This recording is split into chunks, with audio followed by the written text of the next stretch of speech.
السلام عليكم ورحمة الله تعالى وبركاته. مرحبا بكم وألف مرحبا فيديو جديد ووصفة جديدة على قناتكم عالم نزهة المتنوع.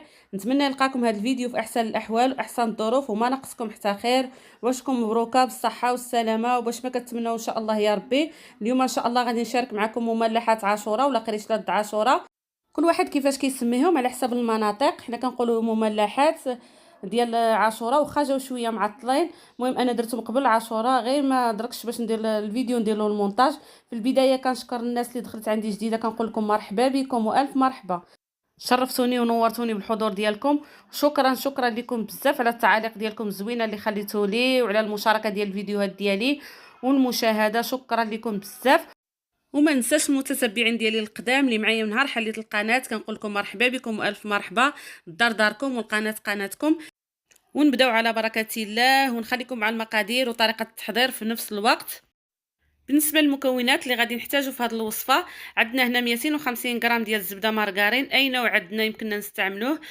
ولا خدمنا بالزبده اللي هي سبيسيال من اصل حيواني كنديروا غير نص كميه ديال الزيت. هنايا معلقه صغيره ديال السكر عامره، نص معلقه ديال الملحه.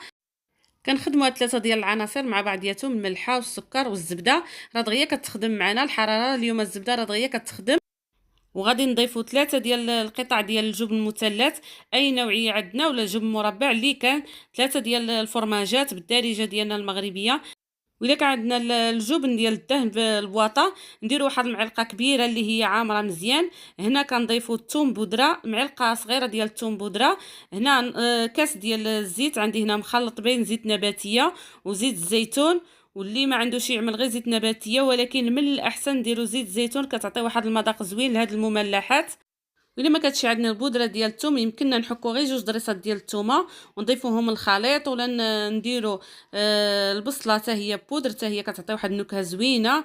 المهم اللي عندنا نديروه. ولا ما كانتش عندنا لا بصله لا ثومه اللي هما غبره، نديروا كما قلت لكم غير الثومه نحكوها، ولا نحكوا البصله ونصفيوها من ديك الماء ونضيفوها للخليط. راه ما كتجيش باينه وراه كتجي حتى هي زوينه، كتعطي واحد المذاق اللي هو مزيون لهاد المملحات. ونستغلوا دابا هاد الوقيته ديال البصله راها موجوده والثمن رخيص، ونحضروا بها واحد الكميه ديال البودره ديال البصل ونحتفظوا بها.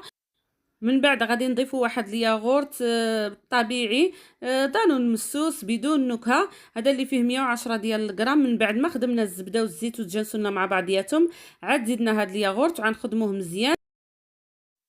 وغادي نضيف هنا معلقه صغيره ديال الابزار الفلفل الاسود، وغادي نضيف معلقه كبيره ديال القزبور حبوب. يلا طحنتو دابا، راه باقا فيه ديك الريحه اللي هي مجهده ديال القزبور غزاله. طحنتو غربلتو، درت معلقه اللي هي كبيره عامره، معلقه بومبي. هنايا كاس ديال الحليب عادي، ماشي بارد وماشي دافي، مهم غير من الكرتونه كبيتو. غادي نحاول ندخل هذا الحليب مع الزبده، كما كتعرفوا راه ما كيبغيوش يتجمعوا لنا. نفس الكاس اللي عبرت به الزيت هو اللي عبرت به الحليب. غادي نحاولوا هنايا كما كتشوفوا، غادي نحاولوا ندخلوا هذا الحليب، ولكن ملي غنديروا الطحين ان شاء الله راه غيتجمعوا لنا المكونات كاملين وما غاديش يبقى باين. انا هنا كنزيد غير نخدم ديك الزبده مع الفرماج مع المكونات كاملين. كما يمكننا نعوضوا الكاس ديال الحليب غير بالكاس ديال الماء عادي من الروبيني، حتى هو راه كيجي زوين في هذه المملحات. انا فايت لي درتهم غير بالماء. هنا غادي نضيفوا الطحين تدريجيا شويه بشويه حتى كنحصلوا على واحد العجين اللي هو لين، ما يكونش قاصح وما يكونش خفيف. هنا كنضيفوا نص معلقه ديال خميره الحلويات، كما كتشوفوا معلقه اللي هي صغيره. وهنا كندخلوا الطحين شويه بشويه، ما كنكبوش الطحين دفعه واحده. الطحين بعد ما كنغربلوه كنبقاو ندخلوه شويه بشويه وكنجمعوه بالاصابع. كما كتشوفوا راه ما كندلكش، راه كنخدم غير الاصابع ديالي بحال الشكل ديال الصابلي، باش ملي كندخلوه للفران ما كيتجمعناش. هنا لقيت مازال حاجتي بالطحين، كنضيف غير شويه بشويه وكنجمع بالاصابع. ها نتوما شوفوا الطريقه، راه كنحصلوا على واحد العجين اللي هو لين، ماشي قاصح وماشي خفيف.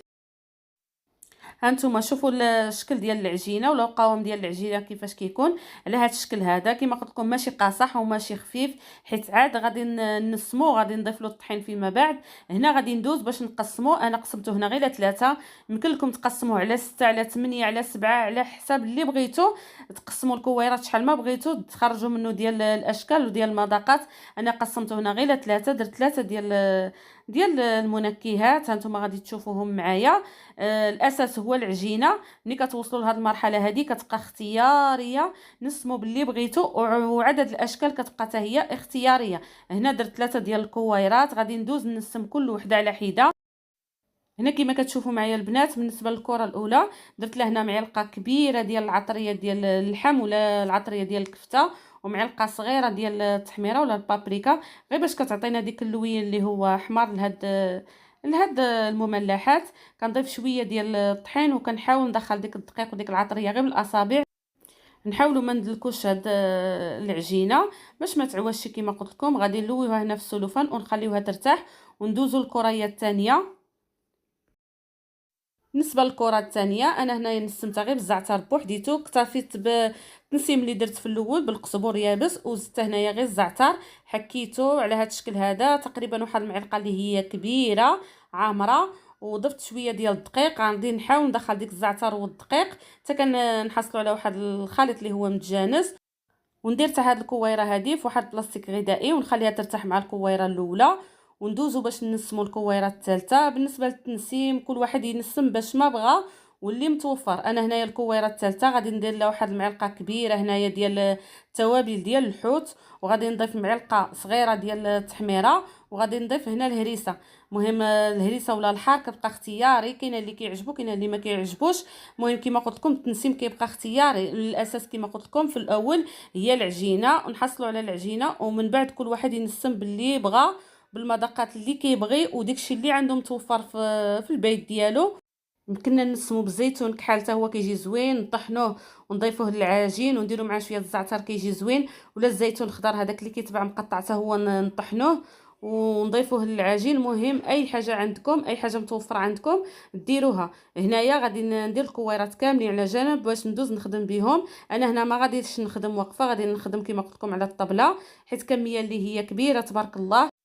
بالنسبه للقسم الاول ديال العجينه كندوز كنطلقوا هنايا بين جوج ديال الورق ديال الزبده ولا الورق ديال المطبخ. شوفوا السمك ديال العجينه كيفاش كيكون، ماشي غليظ وماشي رقيق مره. انا قربت لكم هنايا انا استعملت هذا الشكل هذا. بالنسبه للشكل اللي عندكم يمكن لكم تستعملوا هذا، راه الحجم ديالو صغير، غير مع التصوير راه كيبان كبير. الحجم ديالو راه هو صغير في مره. هادو خاصه بالمملحات، راه كاينين اشكال اللي هي متنوعه، نتوما استعملوا الشكل اللي عندكم. من بعد ما كملت هذه الكميه كامله هنا راه عطاتني جوج ديال الطاوات، راه كميه اللي هي كبيره. دوزت هنا دهنتهم بالبيض، يمكننا نديروا هذا البيض مع صلصه الصوجا ولا مع الحار. انا درت هنا غير بيضه وعملت معها واحد القطرات ديال الخل باش ما كتبقاش ديك الزفوره ديال البيض، وزينت هنا بنص حبه ديال اللوز. طاوه زينتها بنص حبه ديال اللوز، والطاوه اللي من التحت ها نتوما خليتها هكاك غير دهنتها بالبيض ودخلتهم للفران. بالنسبه للفرن على 180 درجه كنطيبوهم من التحت، من بعد عاد كنشعلوا لهم من الفوق باش كيتحمروا شويه. بالنسبه للشكل الثاني انا درتو هذا الشكل ديال النجيمات، كنطلق على الورق وكنحيد غير ديك الزوائد وكنهز ديك الورقه بكلشي كنديرها في الطاوه باش كتجيني الخدمه اللي هي سهله. حيت هاد الحبات هادو كيكونوا صغار راه غادي يعذبونا ملي غنجيو نهزوهم. كما كتشوفوا راه هما مطلوقين على الورق ديال الزبده. الشكل الثاني كما كتشوفوا حتى هو دهنته بديك البيض نفس البيض اللي دهنت به الاول. المهم غير بيضه راه كفاتني ليهم كاملين، دهنته بالبيض وزينته بالزريعه كما شفتوا. هذا الشكل الثالث هنايا طلقته على شكل مستطيل، هذا الشكل اللي فيه الزعتر. الزعتر وغادي نسمو حتى هو بفرماج كيجي فيه المذاق بحال ديال البيتزا. هنا دهنته بشويه ديال البيض وغادي نزينو بالزنجلان. هانتوما غادي ندير له واحد الرشه ديال الزنجلان، المهم اللي عندنا في الدار هو اللي كنديروه. وغادي ندير له هنايا الفرماج، غادي نحك له الفرماج. هنايا عندي الموتزاريلا، اي فرماج عندكم، الفرماج حمار ولا موتزاريلا اي نوع عندكم يمكن لكم ديروه. كنقطعوهم بشكل طولي ولا نقطعوهم مثلثات كيما بغيتو، الشكل اللي بغيتو ديروه. هانتوما كنقطعوهم لهذا الشكل، قطعتهم مستطيلات اللي هما صغار، وغادي نهز هاد الكاغيط ديال الزبده بكلشي وغادي نحطو في الطاوه وندخلو للفرن كما قلت لكم على 180 درجه حتى يطيبوا من التحت. عاد نحمروهم شويه من الفوق، عاد نشعلوا عليهم من الفوق. راه هما كيتفكوا راسهم هاد المثلثات بلا ما نحتاجو نقطعوهم. هنا قطعتهم كما شفتوا بديك القطعه ديال البيتزا. ها نتوما راه كيتفرقوا راسهم في الفران، عي كيدخلوا ديك السخونيه راه كيتفرقوا. هانتوما البنات شوفوا الشكل النهائي ديال المملحات كيفاش جاو. هادو هما الشكيلات اللي درت انا، 3 ديال الاشكال اللي هما ساهلين وبسيطين ودغيا دغيا كيوجدوا. راه كيعطيو واحد الكميه اللي هي كبيره ما شاء الله، حيت الحجم ديال المراشم اللي كنستعملو راه هما صغار، عين مع التصوير كما قلت لكم راه كيبانو كبار. وإلا عجبكم الفيديو ديال اليوم فضلا وليس امرا، ما تنسونيش من اللايكات ديالكم والبارطاج مع الاهل والاصدقاء، ونخليكم في رعايه الرحمن، والى فيديو قادم بحول الله، والسلام عليكم ورحمه الله.